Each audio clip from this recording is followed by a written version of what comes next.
قرآن پاک کی روح سے انتہائی غلط ہے، اور ہم جنس پرستی میں لطف تو ہو سکتا ہے مگر محبت نہیں ہو سکتی، جو کہ اللہ تعالیٰ نے خالصتاً میاں بیوی میں ایک دوسرے کے لیے رکھ دی ہے۔ اور سائنس بھی یہ کہتی ہے کہ انسان حقیقت میں ہم جنس پرستی کو ناپسند کرتے ہیں۔ اب آپ یہ بھی نقطہ اٹھا سکتی ہیں یا اٹھاتی ہوں گی اکثر کہ ہم جنس پرستی دو لوگ اپنی مرضی سے کر رہے ہیں، ہم اس میں کون ہوتے ہیں بولنے والے، لیکن ہمارے خدا نے، اللہ تعالیٰ نے اس سے منع فرمایا ہے۔ ڈاکٹر ذاکر نائک نے کہا کہ اسلام نے اس حوالے سے شادی کو اسی لیے رکھا ہے، اسی لیے انسان میں جنسی لذت حاصل کرنے کی خواہش بھی بہت زیادہ رکھی گئی ہے، تاکہ وہ جلد از جلد شادی کریں اور اس کے بعد ان کی اولاد نرینہ ہو اور انسانوں کی آمد کا سلسلہ قیامت تک یوں ہی چلتا رہے۔ اور اگر ہم جنس پرستی ہوگی تو بچے کیسے پیدا ہوں گے؟ ڈاکٹر ذاکر نائک نے کہا کہ حضرت محمد صلی اللہ علیہ وآلہ وسلم نے ارشاد فرمایا کہ میاں بیوی کا آپس میں جنسی تعلق رکھنا دراصل عبادت ہے، اور آج سائنس ہمیں یہ کہہ رہی ہے کہ ایک جانب وہ لوگ جو شادی کرتے ہیں مختلف جنس کے لوگوں سے، اور دوسری جانب وہ لوگ جو ہم جنس پرستی کرتے ہیں، ان کے درمیان موازنہ کریں تو شادی کرنے والے لوگ زیادہ خوشگوار اور اچھی زندگی گزارتے ہیں۔ ڈاکٹر ذاکر نائک نے یہ بھی کہا کہ اسلام، یہودیت، عیسائیت اور تمام مذاہب ہی ہم جنس پرستی سے روکتے ہیں، اور یہ انسان کی صحت اور اس کی نفسیات کے خلاف ہے۔ ڈاکٹر ذاکر نائک نے کہا کہ میں جب کینیڈا گیا تو میں نے وہاں پر دیکھا کہ ہم جنس پرستی کے اشتہار لگے ہوئے تھے، جبکہ کینیڈا جیسے ملک میں اس سے منع کیا گیا ہے۔ پوری دنیا میں اس سے منع کیا جا رہا ہے، اور اب دنیا کو یہ سمجھ آ رہی ہے کہ یہ کام غلط ہے، اور پوری دنیا اب ہم جنس پرستی پر پابندی لگا رہی ہے، مگر بھارت میں ہم جنس پرستی کو اور اس رواج کو فروغ دینے کی باتیں ہو رہی ہیں، اور اسے عام کرنے کے لیے قانون بنانے کی باتیں کی جا رہی ہیں، جو کہ غلط ہے۔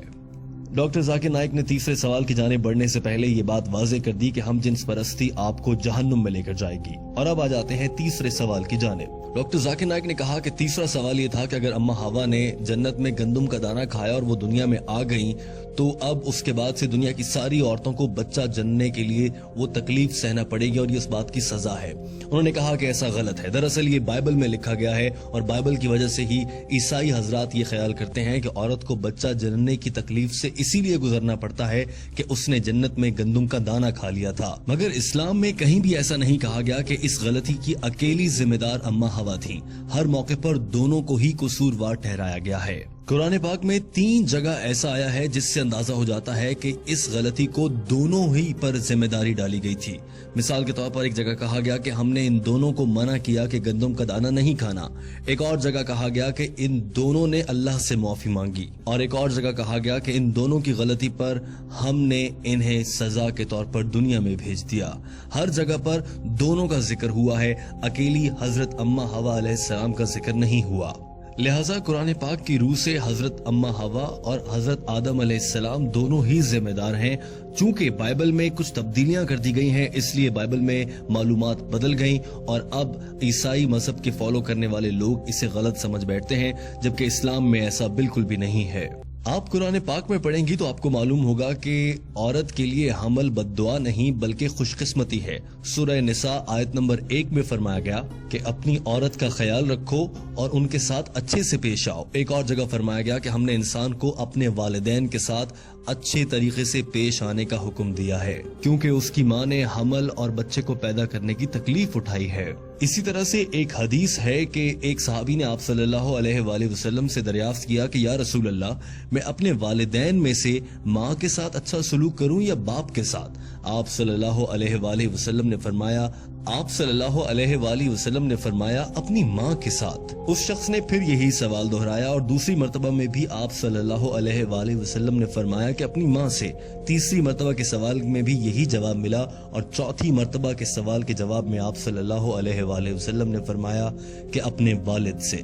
لہٰذا 3 بار ماں کے احترام کا کہا گیا ہے۔ Gold medal, silver medal, jubilee medal سبھی ماں کو ملے ہیں، اس کے بعد والد کی بات ہے۔ اس کا مطلب یہ ہرگز نہیں ہے کہ والد کا احترام نہ کیا جائے، مگر ماں کا بہت احترام ہے۔ اور ڈاکٹر ذاکر نائک نے یہ بھی کہا کہ اللہ تعالیٰ نے اسی لیے یہ ذمہ عورت کو دیا ہے۔ بتائیں آپ، کیا کوئی مرد بچے کو جنم دے سکتا ہے؟ ہرگز نہیں۔ ڈاکٹر ذاکر نائک نے کہا کہ مجھے امید ہے آپ کو اپنے سوالوں کا جواب مل گیا ہوگا۔ اس عورت نے ہاں میں جواب دیا، تو ڈاکٹر ذاکر نائک نے سوال کیا، کیا آپ اللہ کو ایک واحد عبادت کے لائق مانتی ہیں؟ ڈاکٹر ذاکر نائک نے سوال کیا کہ آپ حضرت عیسیٰ علیہ السلام کو خدا مانتی ہیں؟ اس عورت نے جواب میں کہا نہیں۔ ڈاکٹر ذاکر نائک نے سوال کیا کہ پھر آپ انہیں کیا مانتی ہیں؟ جواب دیا کہ میں انہیں پیغمبر مانتی ہوں۔ سوال ہوا کہ کیا آپ حضرت محمد صلی اللہ علیہ وآلہ وسلم پر ایمان رکھتی ہیں اور انہیں اللہ کا آخری نبی مانتی ہیں؟ عورت نے جواب دیا جی ہاں، میں ان پر یقین رکھتی ہوں اور وہ اللہ کے آخری نبی ہیں۔ ڈاکٹر ذاکر نائک نے آخری سوال کیا، آپ پر اسلام قبول کرنے کے لیے کہیں سے کوئی دباؤ تو نہیں، کسی نے کوئی رشوت تو نہیں دی؟ اس عورت نے جواب میں کہا ہرگز ایسا نہیں ہے۔ تو ڈاکٹر ذاکر نائک نے کہا مبارک ہو، آپ اسلام قبول کر سکتی ہیں۔ ڈاکٹر ذاکر نائک نے کلمہ پڑھایا، اس عورت نے اسلام قبول کر لیا۔ انا محمدن عبدہ ورسولہ I bear witness۔ دوستوں امید ہے کہ آپ کو یہ ویڈیو پسند آئی ہوگی۔ اس ویڈیو کو پسند کرنے کے ساتھ اپنے دوستوں تک پہنچائیے تاکہ وہ بھی ڈاکٹر ذاکر نائک کی انگریزی زبان میں کی گئی گفتگو کا اردو ترجمہ سن کر سمجھ سکیں اور دین اسلام پر عمل کر سکیں۔